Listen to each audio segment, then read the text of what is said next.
నమస్కారం. నేను NTV anchor దేవిని మాట్లాడుతున్నాను.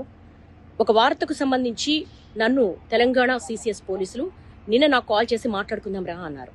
ఆ తర్వాత ఆఫీస్కి వచ్చారు, స్టేట్మెంట్ రికార్డ్ చేస్తామన్నారు. ఆ రికార్డ్ చేసే ప్రతి ప్రశ్న 3 గంటల పాటు నాకెంత మెంటల్ హరాస్మెంట్ ఉన్నా, నాకు సంబంధించింది కాకపోయినా, కేవలం నేను చేసింది వార్తను చదివాను. అది నా వృత్తి ధర్మంలో భాగంగానే చదివాను.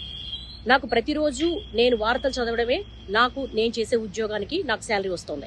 కాబట్టి ఏ వార్త వచ్చినా ఆ వార్త నేను చదువుతాను.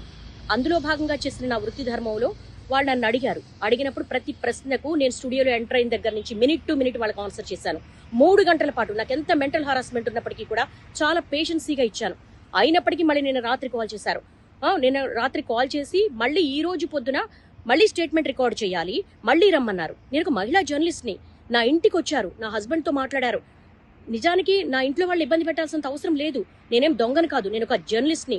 22 సంవత్సరాల పాటు ఒక్కొక్క మెట్టు ఎక్కుతూ మా కెరీర్ని బిల్డ్ చేసుకున్నా. ప్రతి జర్నలిస్టు కూడా వాళ్ళ వృత్తి ధర్మంలో భాగంగానే వార్తలు అందిస్తారు. ఓకే, జరిగిందని మీకు క్షమాపణ కూడా చెప్పాం.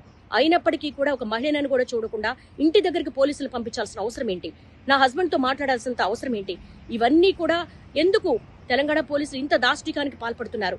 ఒక మహిళా జర్నలిస్టు పట్ల నేను కూడా మహిళనే కదా. ఓకే, ఒక మహిళకి ఇబ్బంది జరిగింది అని మాట్లాడినప్పుడు నాకు మహిళనే, నాకు ఒక సెల్ఫ్ రెస్పెక్ట్ ఉంటుంది, నాకు ఒక కుటుంబం ఉంటుంది. నా కుటుంబంలో సంబంధించినంత వరకు కూడా వాళ్ళ సేఫ్ కూడా నేను చూసుకుంటాను.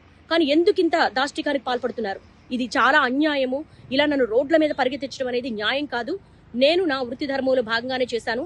స్టేట్మెంట్ కూడా ఇచ్చాను, ఎక్కడికి పారిపోలేదు. కానీ తెలంగాణ పోలీసులు ఈ విధంగా సెర్చ్ చెయ్యడము, ఆఫీస్ దగ్గరికి రావడము, ఇంటి దగ్గరికి రావడం అనేది చాలా అన్యాయం. ఈ దాష్టికాన్ని ప్రతి ఒక్కరు ఖండించాల్సిన అవసరం ఉంది.